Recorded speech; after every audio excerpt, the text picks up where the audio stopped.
ईमानदारी का इनाम। बहुत समय पहले की बात है।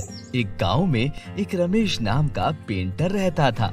वो बहुत ईमानदार था, परंतु बहुत गरीब होने के कारण घर घर जाकर पेंट किया करता था। उसकी आमदनी बहुत कम थी। बहुत मुश्किल से उसके घर का गुजारा होता था। पूरा दिन मेहनत करने के बाद भी वो बस 2 वक्त की रोटी ही जुटा पाता था। वो हमेशा चाहता था कि उसको कोई बड़ा काम मिले ताकि आमदनी ज्यादा हो, पर वो छोटे छोटे काम भी बड़ी ईमानदारी और लगन से करता था। एक दिन उसके गांव के जमींदार ने उसे बुलाया और कहा, सुनो रमेश, मैंने तुम्हें यहाँ बहुत जरूरी काम के लिए बुलाया है, क्या तुम वो करोगे? जी हुजूर, जरूर करूँगा। बताइए क्या काम है? मैं चाहता हूँ कि तुम मेरी नाव पेंट करो और ये काम आज ही हो जाना चाहिए। जी हुजूर, ये काम मैं आज ही कर दूंगा। रमेश बहुत खुश होता है। अरे ये सब छोड़ो, पहले ये बताओ कि इस काम के पैसे कितने लोगे? वैसे तो इस काम के 1500 रुपए लगते हैं, बाकी जो आपको पसंद हो आप दे देना। ठीक है, तुम्हें 1500 रुपए मिल जाएंगे, लेकिन काम अच्छा होना चाहिए। जी हुजूर, आप चिंता मत कीजिए, आपको काम बढ़िया मिलेगा। जमींदार उसे अपनी नाव दिखाने नदी किनारे ले जाता है। नाव देखने के बाद रमेश जमींदार से थोड़ा समय मांगता है और अपना रंग का सामान लेने चला जाता है। सामान लाते ही जैसे ही रमेश वापस आता है तो नाव को रंगना शुरू कर देता है। जब रमेश नाव रंग रहा था तो उसने देखा, अरे नाव में तो छेद है, अगर इसे ऐसे ही पेंट कर दूंगा तो ये तो डूब जाएगी।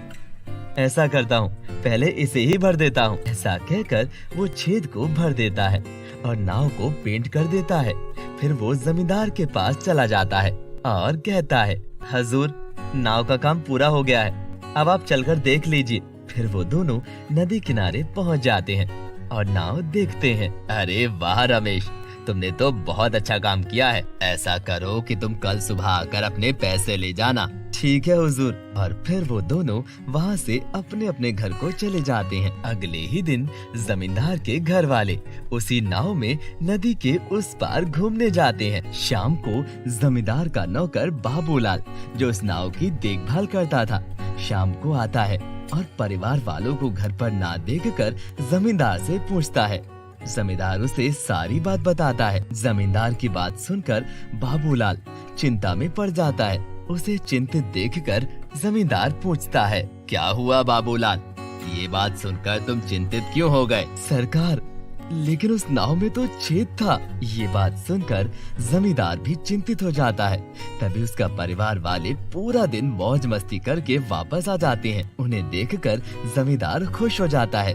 उसकी सांस में सांस आती है और अगले ही दिन रमेश को बुलाता है और कहता है, ये लो तुम्हारा मेहनताना, तुमने बहुत अच्छा काम किया है, मैं बहुत खुश हूँ। रमेश जब पैसे गिनता है तो वो बहुत ज्यादा होते हैं और वो हैरान हो जाता है और कहता है, हुजूर, आपने गलती से मुझे ज्यादा पैसे दे दिए हैं। नहीं रमेश, ये मैंने तुम्हें गलती से नहीं दिए, ये तुम्हारी मेहनत का फल है। लेकिन हुजूर, हमारे बीच तो 1500 की बात हुई थी, ये तो 6000 रुपए हैं, तो ये मेरी मेहनत के कैसे हुए? क्योंकि तुमने बहुत बड़ा काम किया है, नाव का छेद भर दिया और मुझे पता भी नहीं चला।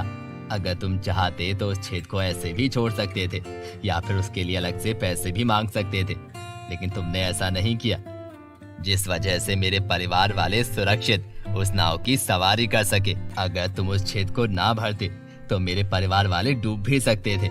आज तुम्हारी वजह से वो सब लोग सुरक्षित हैं, इसलिए ये पैसे तुम्हारी मेहनत और ईमानदारी के हैं। लेकिन हुजूर, फिर भी इस छेद को भरने के इतने पैसे तो नहीं बनते। बस रमेश, बस, अब तुम कुछ ना कहो, ये पैसे तुम्हारे ही हैं, तुम इन्हें रख लो, मुझे अच्छा लगेगा। रमेश पैसे लेकर जमींदार की बात सुनकर बहुत खुश हुआ और कहने लगा, बहुत बहुत धन्यवाद सरकार। ये कहकर वो खुशी खुशी वहाँ से चला गया। तो बच्चों, हमें इस कहानी से ये शिक्षा मिलती है कि हमें अपना काम पूरी लगन और ईमानदारी से करना चाहिए।